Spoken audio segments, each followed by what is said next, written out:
기아차는 지난 6일 기아차의 첫 친환경 전기트럭 봉고3 EV를 출시하고 본격 판매에 들어갔습니다. 54분이면 급속 충전을 할 수 있고 완충 시에 211km를 갈 수 있습니다. 기아차 관계자는 봉고3 EV가 도시 환경에 적합한 주행거리와 충전시간, 소형상용 EV 특화 신기술을 보유했다며 기존 디젤차에 비해 높아진 경제성과 정숙성으로 소형 트럭 시장을 선도할 것이라고 말했습니다. 아시다시피 기아의 봉고는 국민 트럭으로 불리고 있습니다.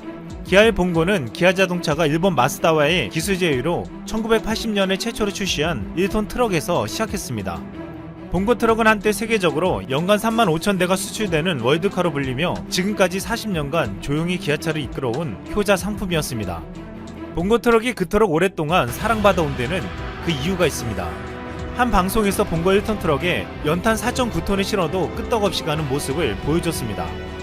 외국의 일반적인 소형 트럭이었다면 서스펜션이 주저앉거나 싣고 가다가 엔진이 퍼져서 시동이 꺼져버리는 무기였습니다. 1톤 트럭임에도 더 실을 것을 예상하고 강하게 만들었다는 봉고의 힘은 놀라웠습니다. 그 힘 때문에 봉고는 우스갯소리로 봉고르기니 무얼 실으려고 라고도 불리고 있습니다. 또한 수동 변속기의 강력한 힘과 유압식 파워핸들은 놀라운 관성 드리프트를 보여주기도 했습니다. 러시아에서 봉고르긴이라고 불리는 봉고는 설원에서 봉고3 탑차로 드리프트를 즐긴다는 말까지 나올 정도였습니다. 실제로 봉고 트럭의 합리적인 가격과 경이로운 적재 능력, 짐을 가득 실어도 끄떡없는 튼튼한 셰시 등은 현대포토와 함께 대한민국 1톤 트럭만이 보여줄 수 있는 장점이었습니다. 이 같은 한국 1톤 트럭은 값이 싸고 힘이 좋아서 중고차로도 외국으로 수출되어 개발 도상국에서 인정받아왔습니다. 중남미 온두라스에서 한국의 1톤 트럭의 인기는 놀라울 정도였습니다. 비포장 도로가 거의 대부분인 온두라스에서는 한국의 저렴하고 성능이 좋은 봉고와 포터를 화물차로 사용하고 있습니다. 온두라스의 주산업인 커피, 파뮤, 바나나 재배같이 플랜테이션 농업이 매우 발달해 있기 때문에 최대한 짐을 많이 실을 수 있고 힘이 좋은 실용적인 화물차를 선호하고 있는 것입니다. 온두라스에 수출되는 우리나라 중고차 중 90% 이상은 전부 포터2나 봉고3 차량이었습니다. 봉고 트럭 중고차는 중동 지역에서도 큰 인기를 끌어왔습니다. 이라크는 재건 사업을 하면서 한국의 봉고와 포터를 주로 사용했습니다. 중동 지역의 중고차 딜러는 한국의 봉고가 일본 트럭보다 인기가 있다며 그 이유를 이렇게 말했습니다. 봉고는 도요타 오프로드 차량에 비해 짐칸이 넓고 1톤 트럭임에도 불구하고 짐을 많이 실을 수 있다는 것입니다. 또한 가격도 더 저렴하고 부품 공급도 원활하다고 했습니다. 이 때문에 2000년대 초반부터 건설 현장이 많은 사우디와 요르단에서도 봉고 트럭의 성능이 많이 알려졌습니다. 이후 중동 현지인들로부터 봉고 트럭에 대한 수요가 더욱 늘어났습니다. 필리핀에서는 봉고 트럭이 시위대를 진압하는 등의 용도의 경찰 트럭으로도 사용되고 있습니다. 짐칸을 개조해서 경찰들이 범인을 체포할 때 사용하는 것으로 알려져 있습니다. 그렇게 한국의 1톤 트럭 봉고는 포터와 함께 전 세계에서 인기를 누렸습니다. 또한 국내에서도 트럭 시장의 핵심 차종인 1톤 트럭은 연간 모델별 판매량에서 늘 최상위권을 달려왔습니다. 하지만 그동안 1톤 트럭은 국내에서 값싸고 성능이 좋은 트럭으로 사랑을 받아왔음에도 늘 안정성에는 문제가 제기되어 왔습니다. 그러나 이제는 더 높은 성능과 안정성이 업그레이드되어 불안감을 해소시켜줄 예정입니다. 최근 봉고3의 실내는 트럭의 이미지까지 탈피하고 있습니다. 꼼꼼하게 가죽으로 마감된 스티어링 휠과 럭셔리 세단에서나 접할 법한 투톤 실내, 직관적인 조작을 가능케 하는 버튼들이 실내를 빼곡히 채우고 있습니다. 또한 2020년 봉고3와 새로 출시된 봉고3 EV에는 크루즈 컨트롤도 새롭게 적용되었습니다. 체력적으로 힘든 일을 하는 화물차 기사들이 장거리 주행 시 피로를 크게 줄일 수 있게 해주었습니다. 또한 앞유리 아래에 자리한 전방 카메라를 바탕으로 전방 충돌 방지 보조와 차선 이탈 경고 기능을 지원하고 있습니다. 보닛이 없어 상대적으로 정면 충돌 안정성이 취약할 수 있는 1톤 트럭의 약점을 크게 보완해줄 예정입니다. 또한 전기차로 출시된 봉고 트럭은 그동안 경유로 인한 환경오염도 크게 줄여질 것으로 기대되고 있습니다. 이제 봉고 트럭은 누가 봐도 손색 없는 트럭이 되어가고 있습니다.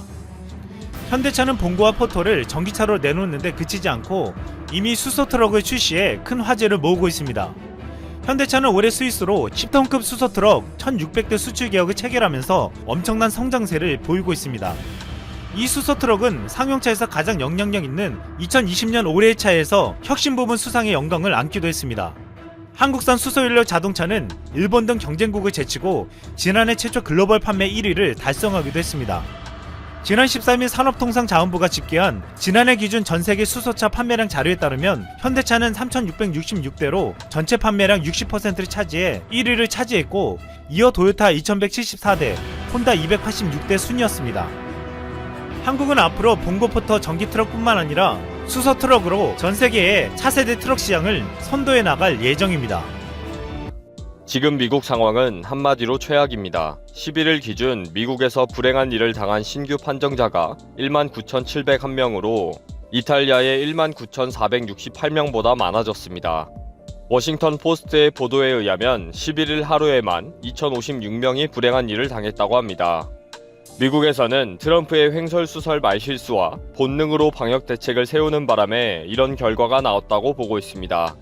최근에는 한국과 미국 간에 합의한 주한미국 분담금 합의안도 본능대로 거부해서 또 문제가 되고 있습니다. 이런 트럼프를 비난하는 미국 언론의 기사가 예사롭지 않습니다.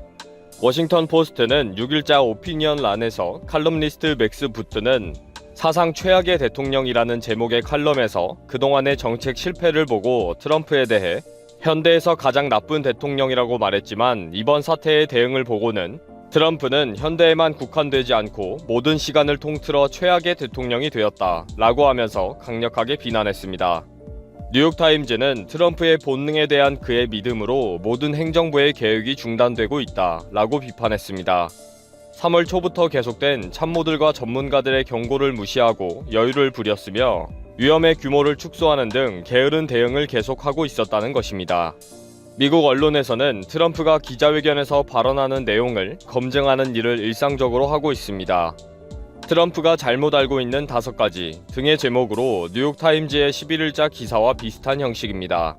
트럼프는 아무런 근거도 없이 미국 국민 50만 명이 잘못될 수 있다.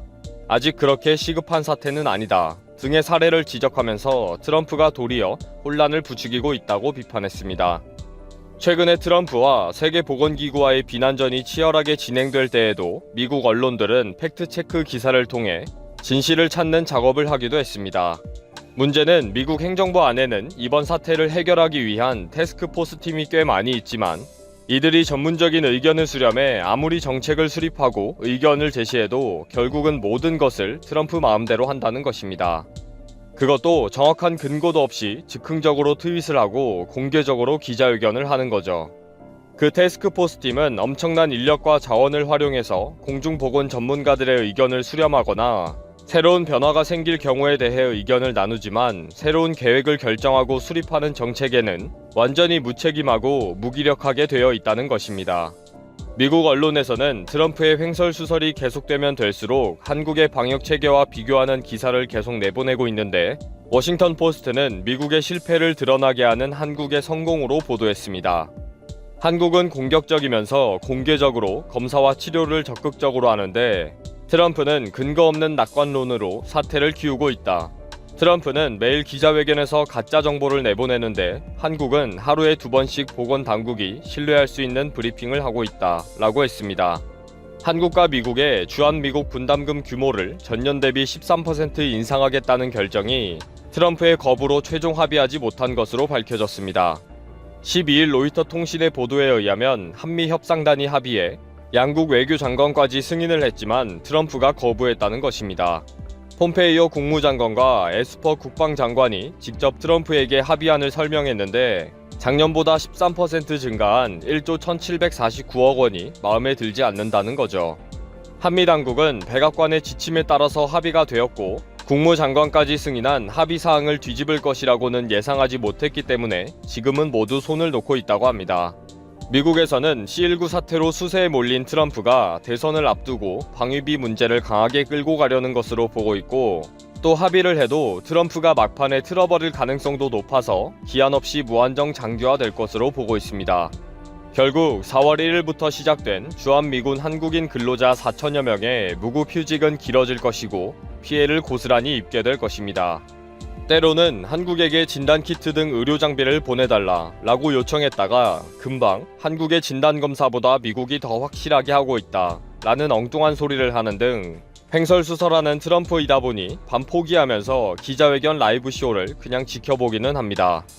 그러나 트럼프의 위험한 바보놀이에 미국 국민들뿐 아니라 한국의 주한미군 근로자들까지 피해를 입게 되네요.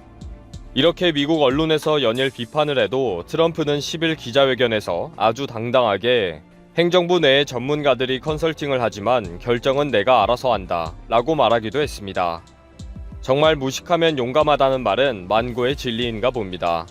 아베와 전화통화를 자주 하고 골프 치고 하더니 점점 하는 짓이 닮아가네요.